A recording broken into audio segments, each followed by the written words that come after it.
ஆண்டாள் அழகர் பக்தி சேனல் நேயர்களுக்கு வணக்கம். இன்று பார்க்க இருப்பது ஸ்ரீ நரசிம்ம வைபவம் பகுதி 5. பக்திக்கு அடங்கிய கோபம். பகவான் சர்வ வியாபி, நாம் ஒவ்வொருக்குள்ளேயும் வியாபிக்கிறார். நமக்கு வெளியேயும் வியாபிக்கிறார். நமக்கு வெளியே வியாபிக்கிறார் என்றால் அவர் நம்மை தாங்குகிறார் என்று அர்த்தம். என்னிடம் ஒரு கை கடிகாரம் இருக்கிறது, அதை நான் கையில் எடுத்து கையால் மூடிவிடுகிறேன் என்று வைத்துக்கொள்வோம். அப்போது என் கைகள் அதை சுற்றி வியாபிக்கிறது என்று அர்த்தம். என் கைகள் அதை தாங்குகிறது. அதேபோல்தான் பெருமாளும் முழுக்க வெளியில் வியாபித்து நம் அனைவரையும் அவர்தான் தாங்குகிறார். இதைத்தான் தாரகதார்யக பாவம் என்று சொல்வார்கள். பகவான் தாரகனாக இருக்கிறார், நாம் அனைவரும் தாரிக்கப்படுபவர்களாக இருக்கின்றோம். அவர் தாங்குகிறார், நம்மை தாங்கப்படுபவர்களாக உள்ளோம். அதற்காகத்தான் வெளியே வியாபிக்கிறார். கையில் வைத்திருக்கும் கை கடிகாரத்துள் நான் போக முடியுமா? அது என்னால் முடியாது. ஆனால் பகவான் நமக்குள்ளேயும் வியாபிக்கிறார், வெளியேயும் வியாபிக்கிறார். வெளியில் எங்கும் இருக்கிறார் என்று தாங்குகிறார் என்று அர்த்தம். நமக்குள்ளே வியாபிக்கிறார் என்றால் அவர்தான் ஆணை செலுத்துகிறார் என்று அர்த்தம். நமக்குள் புகுந்து கொண்டு பெருமாள் நியமிக்கிறார். சர்வ வியாபகனாய் சர்வ நியந்தமனாய் இருக்கிறார். இதை நாம் எவ்வாறு தெரிந்து கொள்கின்றோம்? இங்கிருக்கிறார் என்று கைகாட்டியவுடன் அந்த இடத்தில் தோன்றிவிட்டார் அல்லவா? இங்கும் இருக்கிறார் என்பது தானே ஹிரண்யகசுபுவின் சந்தேகம். எங்கிருக்கிறார் என்று கேட்டார். எங்கும் இருக்கிறார் என்று பிள்ளை சொல்லிவிட்டான். எங்கும் உளன் கண்ணன்ன மகனை காய்ந்து என்று ஆழ்வார் இதைத்தான் சொன்னார். எங்குளன் என்பது கேள்வி, எங்கும் உளன் என்பது பதில். சின்ன கேள்வி, சின்ன பதில். அவனுக்கு அந்த பதில் புரியவில்லை. யாராக இருந்தாலும் ஒரு இடத்தில்தானே இருக்க முடியும். வேண்டுமானால் பெருத்து போயிருக்கலாம்.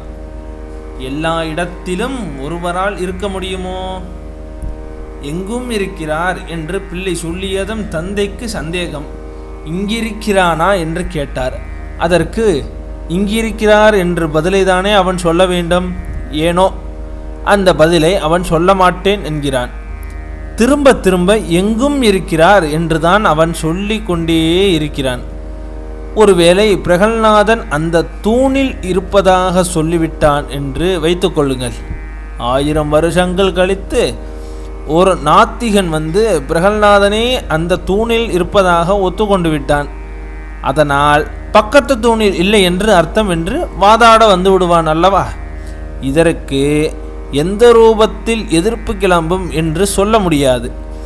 ஒரு இடத்தில் இருக்கிறான் என்று சொல்லிவிட்டால் அடுத்த இடத்தில் இல்லை என்றுதானே அர்த்தம் வருகிறது. யாராவது இதை சொல்லிவிடுவார்களோ என்று குழந்தைக்கு பயம்.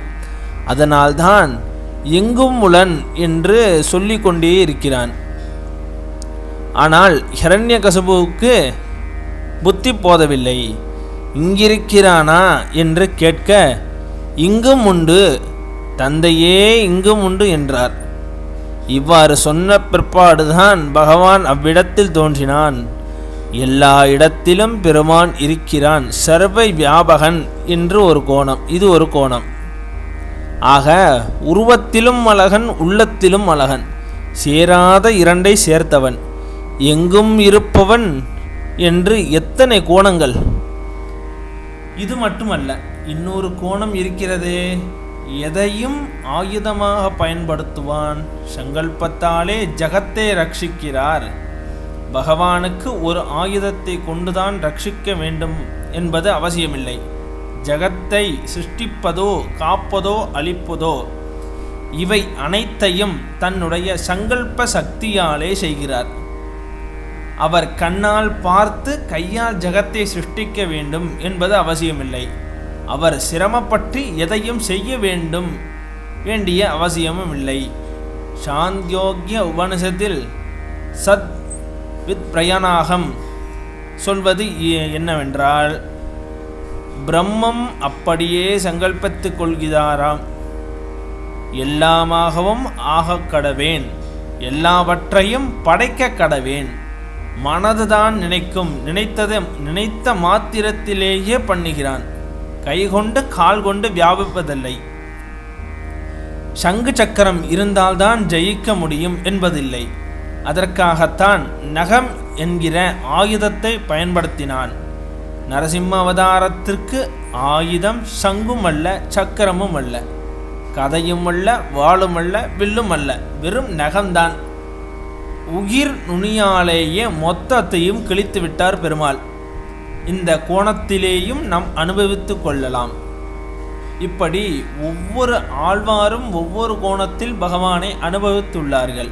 நூற்றுக்கணக்கான பாசுரங்களில் நரசிம்ம பெருமானை அனுபவித்துள்ளார்கள். இந்த நரசிம்ம பெருமான் தான் லக்ஷ்மி நரசிம்ம பெருமான். அப்போது பிராட்டி இருந்தாலோ பிரகல்நாதனுக்காக அவதாரம் எடுத்து ஹிரண்யகசிபுவை கொன்றுவிட்டார். அவருடைய கோபத்தை ஆற்ற வேண்டுமல்லவா? அந்த கோபத்தை ஆற்றுவதற்கு யாராலையும் முடியவில்லை. சாக்ஷாத் அந்த மகாலட்சுமியாலேயே முடியவில்லையாம்.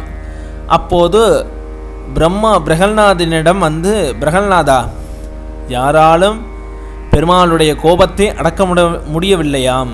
நீ ஒருத்தன்தான் பக்த பிரகல்நாதன். பகவான் பக்தனிடம்தான் அடங்குவார். உன்னால்தான் அவருடைய கோபத்தை தணிக்க முடியும் என்றாராம். பக்தர்களுக்காகவே பகவான் இருக்கிறார். பிரகல்நாதன் ஒருத்தன்தான் அவருடைய கோபத்தை தணித்தான். அவருடைய கோபத்தை மாற்ற நம் சக்தி கொண்டு மாற்ற முடியவில்லை. நாம் கோபப்பட்டு மாற்றிவிடவும் முடியாது. பக்தியால் தான் அவனை மாற்ற முடியும். ஆகவேதான் அவன் பக்த பிரகல்நாதன். பக்தி, அன்பு, பாசம், அடிமைத்தனம் இவற்றை காண்பித்துதான் நரசிம்ம பெருமானுடைய கோபத்தை தணிக்க முடிந்ததாம். அவ்வாறு கோபம் மாறி பிரகல்நாத வரதனாய் அனுக்கிரக விசிஷ்டனாய் பகவான் எழுந்தருளுகிறார். இவ்வாறு நரம் கலந்த சிங்க உருவாக பகவான் அவதாரம் பண்ணினது யாருக்காக? நம்மை போன்ற ஒரு அசுர பிள்ளைக்காக. தவறை திரித்து கொண்டால் ரட்சிப்பான் என்பதை நிரூபிப்பதற்காக. அசுரன் போன்ற நம்மை போன்றவர்களுக்காக கூட பகவான் தோற்றம் அளிப்பான். அதற்காக பிரகல்நாதனும் நாமும் ஒன்றாகிவிடப் போவதும் கிடையாது. பிறப்பால் உயர்வு தாழ்வு வராது, நடத்தையால் தான் வரும்.